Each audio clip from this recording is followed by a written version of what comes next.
তৈরি পোশাক ছাড়াও আরও ৫ থেকে ৬টি সম্ভাবনাময় খাতে প্রয়োজনীয় নীতি সহায়তা দেয়া গেলে দেশের রপ্তানি আয় $150 বিলিয়ন ছাড়ানো সম্ভব। রাজধানীতে এক সেমিনারে কথা বলেন বাণিজ্য মন্ত্রী। জানান, এলডিসি পরবর্তী চ্যালেঞ্জ মোকাবেলায় পাট ও চামড়া খাতের সক্ষমতা বাড়াতে বিদেশি প্রতিষ্ঠান নিয়োগ দিচ্ছে সরকার।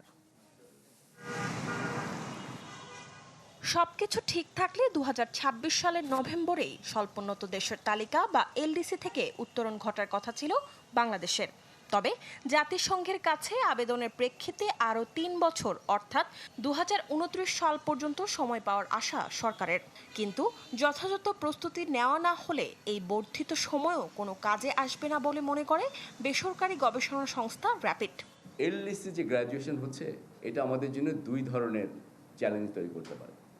একটা হচ্ছে, এটা হলে কিছু কিছু মার্কেটে আমাদের কিন্তু বাণিজ্য সুবিধা যেটা আমরা পাই, ডিউটি ফ্রি মার্কেট অ্যাক্সেস, অনেকগুলোতে কিন্তু আমাদের চলে যাবে। দ্বিতীয়টা হচ্ছে, এলডিসি গ্র্যাজুয়েশনের ফলে অনেকগুলা WTO সেন্ট্রিক সুবিধা আমরা হারাবো। সংস্থাটির গবেষণা বলছে, বৈশ্বিক বাজারে বড় হিস্সা থাকার কারণে এলডিসি উত্তরণের পর ইউরোপের বাজারে জিএসপি প্লাস সুবিধা মিললেও শুল্কমুক্ত সুবিধা পুরোপুরি নাও পেতে পারে বাংলাদেশ। এছাড়া নগদ নিয়ে এলো হার না মানা হার অফার। সর্বনিম্ন 10,000 টাকা রেমিটেন্স নগদে পাঠালে থাকছে স্বর্ণের হার জেতার সুযোগ। তৈরি পোশাকের পাশাপাশি আন্তর্জাতিক বাজারে বড় ঝুঁকিতে পড়তে পারে চামড়া ও চামড়াজাত পণ্য।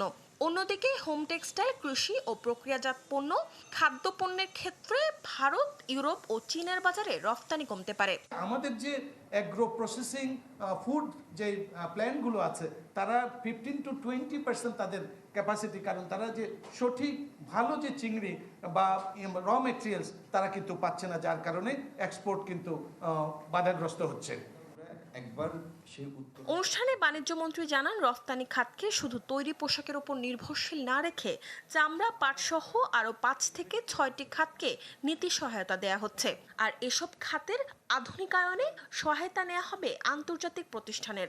যতগুলি প্রকল্প তৎকালীন সরকার হাতে নিয়েছে, এটার একটা সাধারণ চারিত্রিক বৈশিষ্ট্য, ক্যারেক্টারিস্টিক্স, যে প্রায় প্রতিটা প্রজেক্টই টাইম এসকেলেট করতে হয়েছে, টাইম ওভাররান হয়েছে।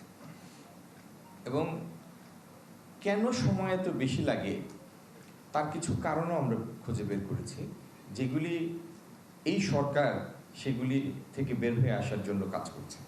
প্রকল্প বাস্তবায়নের ক্ষেত্রে বিগত সরকারের বিভিন্ন ত্রুটি বিচ্যুতির সমালোচনা করে মন্ত্রী জানান, আসন্ন চ্যালেঞ্জ মোকাবেলায় দেশে একটি বাস্তবমুখী ও ব্যবসা বান্ধব বিনিয়োগ পরিবেশ তৈরিতে কাজ করছে বর্তমান সরকার। শুরু করব এটা সম্পন্ন করার সাথে সাথে। মরিয়ম আজিজ মৌরিন, চ্যানেল 24, ঢাকা।